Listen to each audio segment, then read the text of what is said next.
Hello, folks, and welcome back once again. This is Colonel Chris Wyatt, retired U.S. Army, 36-and-a-half-year veteran, military service on multiple continents, peacetime conflict. Well, I warned folks that this was an effort that began before the events of 2020, and it's picked up pace. You see, there's just one institution that Americans overwhelmingly respect and, dare I say, venerate. I don't know that venerate is an appropriate action, but definitely that is the case. Traveling around America as a service member or a retiree, you're often greeted by "thank you for your service," which is very generous of people. This comes after the embarrassment of Americans at how those returning from Vietnam were treated as if they were less than human beings by disgraceful conduct by so many Americans. But over the period of a number of years following the Vietnam debacle, initiated by Democratic President John F. Kennedy and exacerbated by Democratic President Lyndon Baines Johnson, and ended by Republican President Richard Milhouse Nixon. After that debacle and several years of rebuilding the military, particularly the U.S. Army, Americans regained their respect for service members, something we earned, something that was appropriate. Our conduct and the respect that was garnered for it by implementing drug testing, by implementing more stringent application of the Uniform Code of Military Justice, weeding out criminals, extremists, and troublemakers in uniform in the all-voluntary force. We became a respected institution. But in the aftermath of the debacle of 2020, I cautioned Americans that the war has started against the military and against veterans. That's what I said. And I stand by that. And the latest is from none other than a private publication purporting to support the military, but fleecing like a leech off of military service members by selling their publication in exchanges, Navy Exchange and Army Air Force Exchange. That is the Military Times, with the disgraceful content that they have. And I'm going to talk about that and tell you about that today. They are taking a study that is meant to undermine the reputation of the military and make it appear as if the 23 million U.S. veterans and 1.4 million serving active duty and 600,000 reservists and National Guardsmen are a threat to our nation, when nothing can be further from the truth. Conflating the events of January 6th with domestic terrorism and using that to pad their numbers to make claims that military service is the main indicator of extremism. Calling extremism things that aren't even remotely extreme. These are some of the findings published by the Military Times. Domestic extremists who plot or commit mass killings often share characteristics like mental health problems and criminal histories. Well, that's self-evident. We're well aware of that.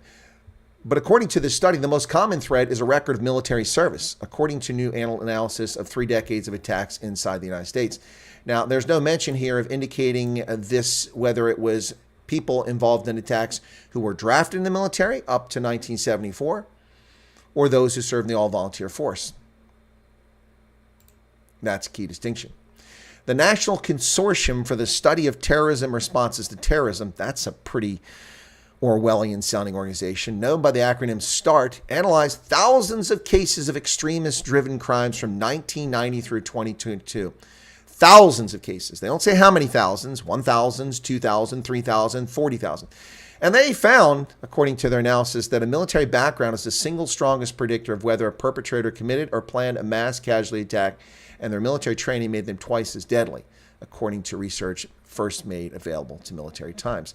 Now, I find that ludicrous and comical, having gone to basic training with a fellow recruit who cried when he was forced to go to the range and use a firearm because he was unfamiliar with firearms. Unbelievable. Their research underscores the importance of combating extremism in the military community at a time when those efforts are facing political pressure. The findings are at odds with arguments made by many Republican lawmakers who contend that anti-extremism training is unnecessary and tarnishes the military's image. Now, I draw attention for you to that statement because this is purported to be news. And this isn't news. This is nothing but propaganda. This is propaganda perpetrated by the Military Times. This is disgusting. This is listed as a news article, and it is pure propaganda. This isn't news. Look at that picture of January 6th for extremism. Do you see a BLM looter up there? Do you see an Antifa rioter attacking Starbucks or McDonald's or the World Trade Organization attacks back in 1996 in Seattle. Do you see any of that? No, domestic extremism to them is an oath keeper protecting people and property on the steps of the Capitol on January 6th. Unbelievable. Unbelievable. This is pure propaganda. Well, let me continue with what they had to say. And before I do that, the research underscores the importance of combating extremism. That is a statement. That is not news reporting. This is posted as a news article, not op-ed. There's no indication this is opinion or editorial. It's listed under news. The research underscores the importance of combating. You don't determine what's important in news reporting. You report the news. The findings are at odds with arguments made by many Republican lawmakers. What Republican lawmakers, and why do you go to Republicans? Now, the study found that from 1990 through 2022, that's interesting that they picked 1990. Why don't you pick 1960 through 2022? 451 people with military backgrounds committed extremist offenses. Okay, what is a military background? Define a military background. A military background, is that serving for 2 years in active duty and getting out? 3 years? 5 years? 20 years? Is it being a computer programmer in uniform? Is it being a military policeman, infantryman, artilleryman? Is it having served in combat? A military background. That's useless. That's like saying of the thousands of extremist attacks in America, they were all Americans. So being an American is a key indicator of being an extremist. It's ludicrous. It's absolutely ludicrous. By the way, I read earlier that they said they examined thousands of cases of extremist-driven crimes. Thousands. They didn't identify the crimes, and they didn't tell us how many thousands. But of the thousands, they found 451 people with so-called military backgrounds. Of those, 170, nearly 38%, either plotted or followed through with a deadly terrorist attack. A terrorist attack? Really? Those account for 1/4 of all mass fatality extremist crimes during that period. Really? Really? So the people who held green cards and participated in the 9/11 events, are they included in that? Yeah. Thousands of people died there. Seeing that there is a potentially deadly outcome from more involvement by veterans in these extremist groups, it's imperative for us as a group of concerned citizens and also members of the veteran military family community to try to do something about it. 23 million veterans. Their claims, which I'll go with their numbers without any evidence to back it up, 451 military people who at some point apparently served in uniform without any identification of what they did in uniform, who they were, or when they served in uniform. Thousands of extremist crimes. 451 were military. Let's just go with 10,000. That's 4%. And that's the main reason. That's the main indicator, not criminal history. This is bullshit. This is total bullshit meant to undermine the reputation of veterans and destroy our credibility in society. The study follows another recent report about extremism among veterans from the RAND Corporation. The think tank conducted a survey of 1,000 veterans and found no evidence that the veteran population holds more extreme beliefs than the rest of the American public.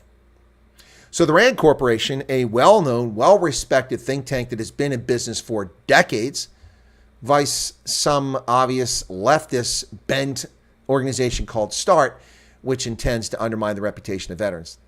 It's disgusting. Disgusting. Yeah, according to Michael Jensen, a senior researcher at START, he said, we thought having a criminal history or undiagnosed mental illness were the things that would come out as distinguishing the mass casualty offenders. Those matter, but the thing that came out the most significant predictor was having a military background. That was surprising and alarming and runs counter to what decades of criminological research would have you believe about who's most likely to engage in this type of activity. Veterans are multiple times more likely to be homeless than other people, other citizens. Veterans commit suicide at a rate shockingly higher than the average citizen. Veterans die from cancers at rates far in excess of the general population. The health and welfare of veterans is a serious issue. Yet the Military Times chooses to create a section of their publication called Extremism and Disinformation. I suggest to you that the extremism and disinformation is the Military Times. Look at this article that they ran on May 11th. Democrats accuse GOP lawmaker of condoning white supremacy among troops, by Leo Shane III, Nikki Wentling, and Allison Erickson. Controversy over Republican senators' comments appearing to support white nationalists in the military are again exposing Republican lawmakers' lingering anger over the Defense Department's efforts to root out extremist ideology in the ranks. White nationalism has no place in our armed forces and no place in any corner of American society, said Chucky Schumer, senator from New York. Yeah, okay, you'll get no argument from me, but neither does black supremacy. Neither does Spanish. It has no place in our military. Neither does pride. Pride celebrations are not conducive to operational readiness. They enhance nothing in the military. Nothing.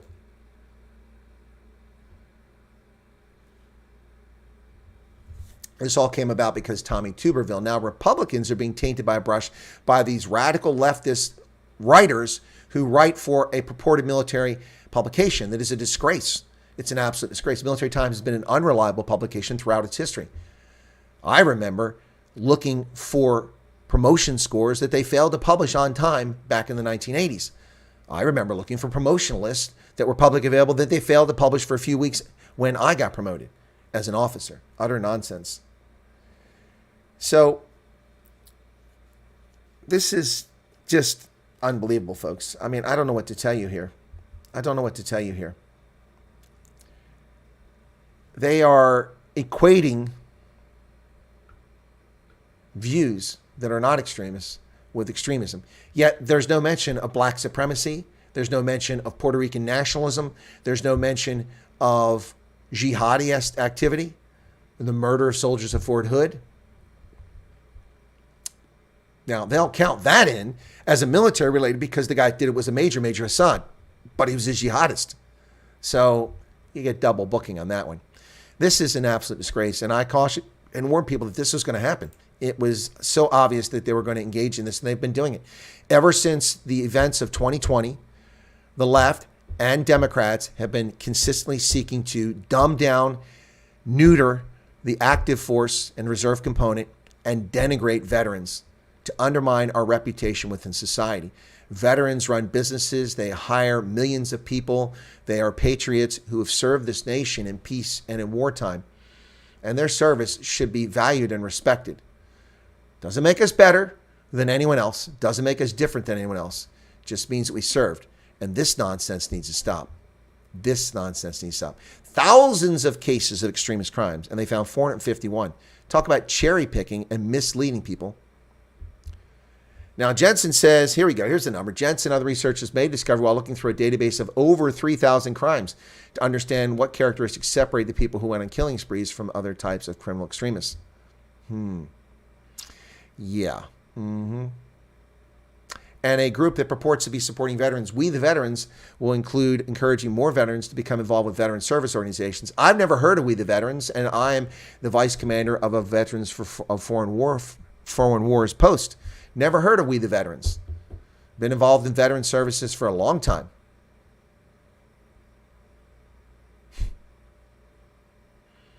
Compared to veterans who committed other types of extremist-driven crimes, mass fatality offenders with military backgrounds had higher rates of unemployment, mental illness, and affiliations with isolated extremist cliques, according to the study. Higher than what? Higher than other veterans? Wow. Unbelievable. So they bring in things like it's horrifying because the Great Replacement theory has been driving conspiracy theory behind these mass casualty terrorism events. There's no evidence of that. And the Great Replacement theory is not extremist. It's a viewpoint. As is the nonsense that America's original sin was slavery, which is patently false. This is disturbing to say the very least. These leftist, vile human beings undermining veterans and destroying reputation. They've already undermined the confidence in our government, in Congress, in the White House, in the Supreme Court, in corporate world, and in our civil institutions, destroying the Boy Scouts of America. Girl Scouts of America don't let boys participate. Campfire girls don't let boys participate, but the Boy Scouts of America are forced by court order, a private organization in violation of the Constitution, to allow girls to participate. And girls do participate in the Scouts of America. Robert Baden-Powell is rolling over in his grave to this very day. They've undermined every institution. They started with religion. They've gone to our universities. They've destroyed them. They've destroyed our secondary schools and primary schools now with this gender ideology. And I told you they're coming for veterans and the military. The sheer cheek of these reprobates to twist data to make such outlandish claims about veterans. No mention of BLM. How many veterans were involved in BLM? How many veterans are part of Antifa?